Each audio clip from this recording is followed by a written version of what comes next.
qophii teekinooloojii qabanneeti jirra. Qophii teekinooloojii keenya irraatti immoo akkamittiin meemee qulqullina qabu hojjechuu dandeenya waan jedhu irratti jechuudha. Meemee qulqullina qabu akkamittiin hojjenna? Appilikeeshinii akkamii immoo nu barbaachisa waan jedhu qabaddeetiin ilaalleera. Meemeen egaa namoonni feesbuukii fayyadamtan baay'een keessan beektu maal akka ta'e jechuudha.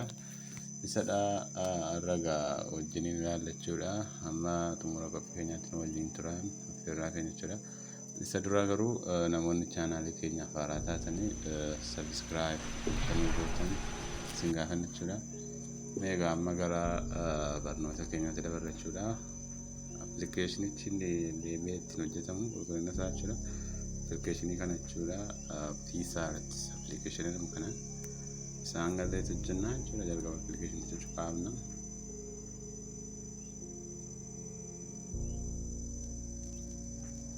Maayinuu kanatti nootna jechuudha. Badaa isin turu garuu gargaa akka ittiin nu bane booda mallattoo ida'uu ishee jirtu kana jechuudha. Isheetti maal argamna ishee cufaafna jechuudha. Erga cufaafne booda meemeen egaa bifa adda addaatiin hojjetama jechuudha.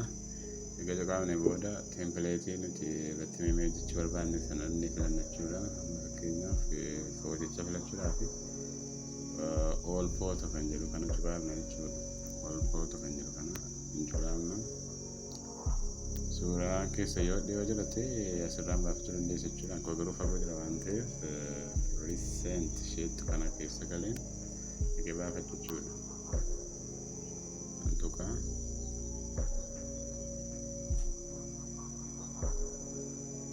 raadiin qajeelfamaa iddoo biraan jira jechuudha.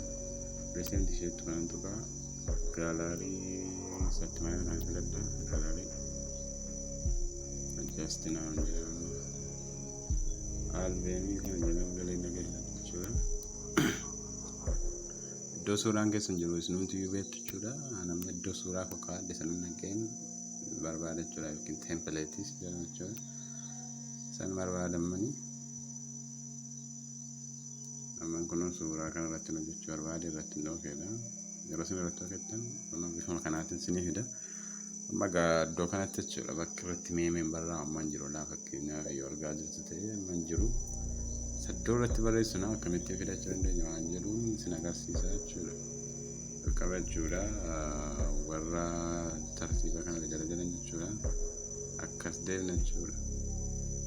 Akkas deemnee booda fiiti waan jedhu wayii barbaanna jechuudha. Amma kunuunsi fiiti kan jedhu kana isa cuqaafna. Yeroo sitti nuti akkamitti fayyadachuudha reeshoo kana jechuudha. Amma saayizii iddoo irratti meemeen hojjetamu barbaadu guddisuu dandeenya. Xiqqeessuu dandeenya. Dhaabsisuu dandeenya jechuudha. Amma iskeerii kan jedhu kana irratti hojjedha. Raayitiin tuqaa jechuudha. Raayitii tuqee booda barreeffamaan irratti barreessuu filadha jechuudha. Barreeffama teekstii kan jedhu kana filanne barreessina jechuudha. Teekstii kana keessa galla.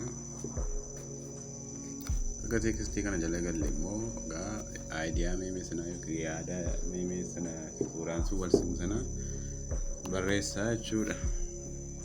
Ammaan callisee jechuudha.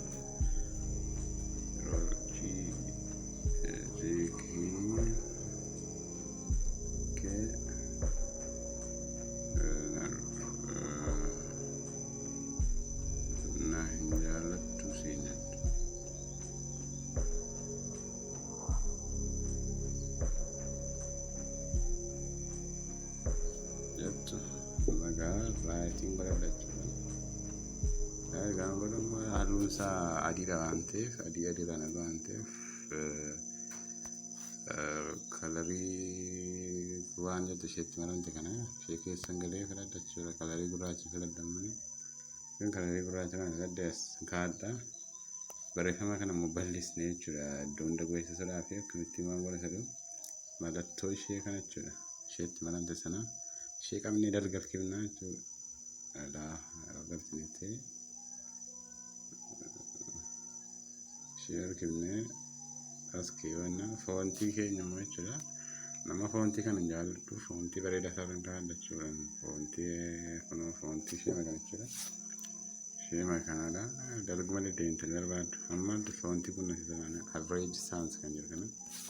Foontii kana natti toleera jechuudha. Yoo barbaaddan stroke gochuu dandeessu barreeffama keessa kana yookiin furdisuu jechuudha.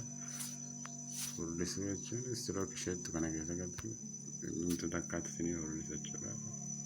Fries gootu. Gasii badammas teekstii jala galla jechuudha.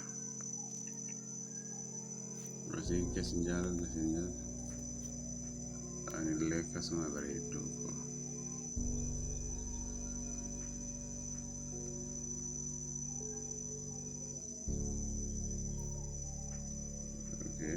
Fries goona.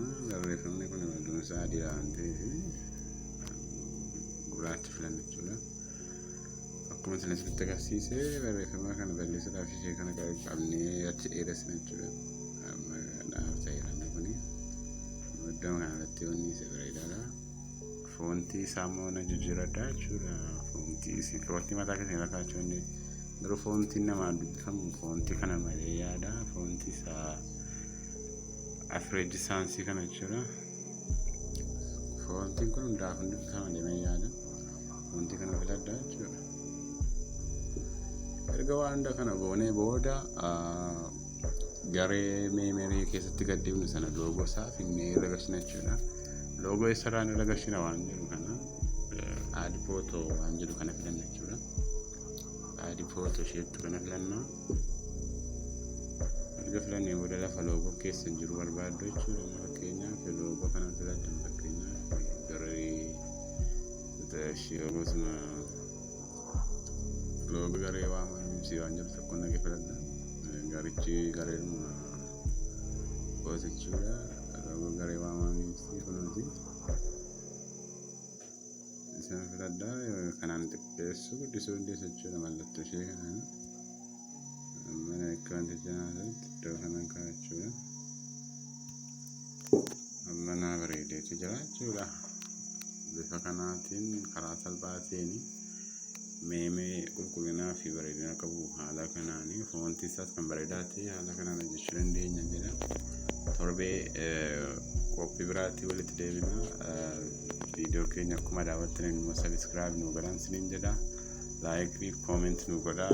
Afeerraa keenya amma torbeetti qophii biraa walitti deebinutti nagaatti. Isa dura garuu seef akkatti godhan beektu deemaa yaada. Seef akkamittiin godhu waan jedhu kunoo mallattoon ishee sii kana jechuudha. Ishee xunnaa daan waan jettu kana xunnaa seef kanumadhaa jechuudha. Wantichi immoo eessa akkami jiru isin agarsiisa danda'a. Gaalaarii jala seenaa kunuuntamaa nama wajjin kunuunsa jechuudha. Isa kanaatis ni kaa gaafa torbeetti nagaattichaa chanaalee keenya sabiskiraayib kooment laayik nu godhaan asirraa keenya amma torbeetti nagaatti.